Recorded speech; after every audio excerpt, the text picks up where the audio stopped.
While I'm busy firing guns here in the game, they were real heroes in history who fought without ever touching a weapon. We are talking about Noor Inayat Khan, a British Indian spy during World War II who operated radios behind enemy lines in Nazi-occupied France.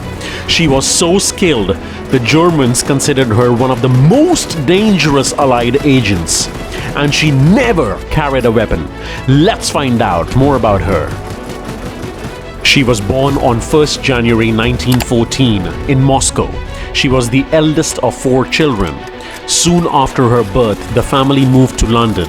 After being in London for a few years, they finally settled in Paris. Noor grew up in France, in a quiet, artistic and spiritual environment near Paris. Noor Inayat Khan was born into a unique and a royal family. Her father, Hazrat Inayat Khan, was an Indian musician and a Sufi spiritual teacher. He came from a noble family and was related to Tipu Sultan, the famous ruler of Mysore, making Noor a real-life princess. Her mother, Amina Begum, originally named Aura Ray Baker, was an American from New Mexico. She met Noor's father while he was traveling and performing music in San Francisco. It's a story of 2 different worlds coming together: royalty, spirituality, and music, all shaping the life of a brave woman. She studied child psychology at the Sorbonne University, which is one of Europe's most respected universities.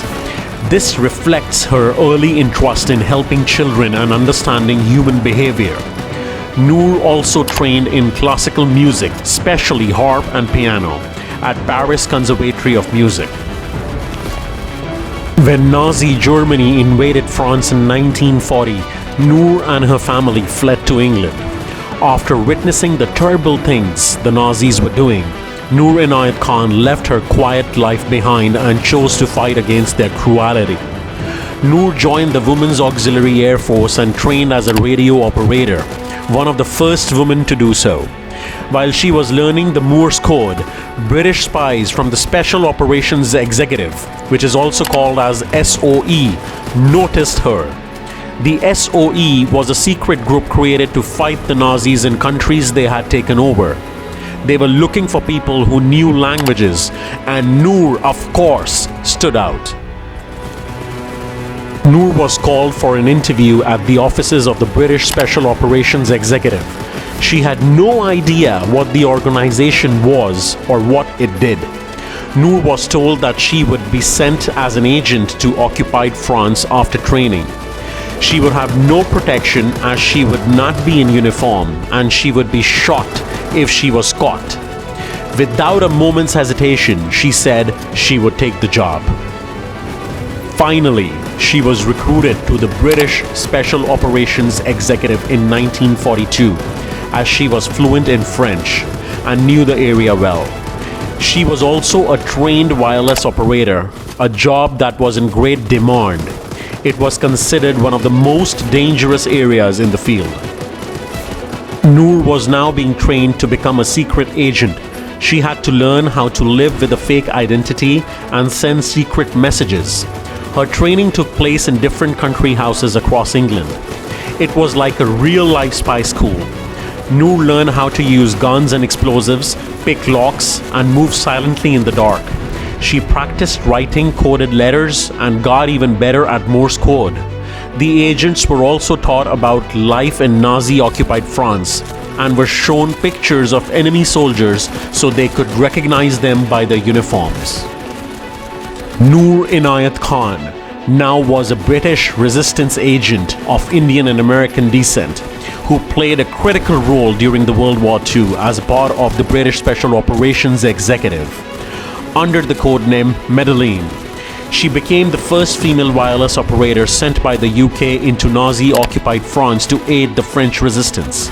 Her job was to transmit secret messages back to London from deep inside the enemy territory.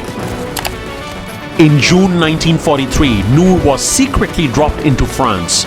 It was extremely dangerous, and after many resistance members were arrested, Noor kept working alone for months. She became the only British agent still alive in Paris, risking her life every single day. Noor was betrayed by a friend, arrested by the Gestapo in October 1943.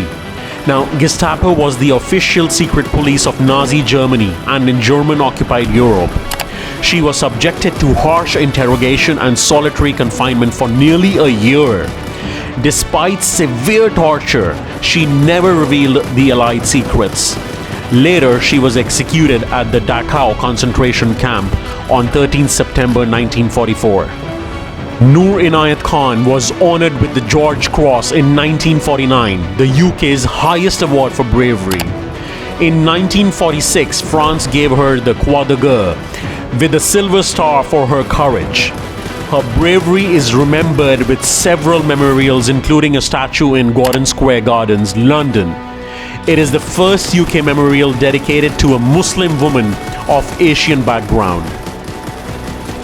The movie A Call to Spy tells the powerful story of three brave female spies from the World War II, including Noor Inayat Khan. Noor wasn't a fighter with a gun.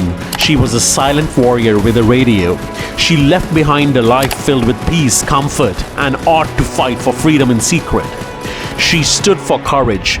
She stood for sacrifice. She stood for truth, even when it cost her everything. Her final word before being executed was Liberté, freedom. It's the word she lived and died for. If her story touched you, don't let it be forgotten. Share it, remember her, honor the many silent heroes who never made it to the spotlight.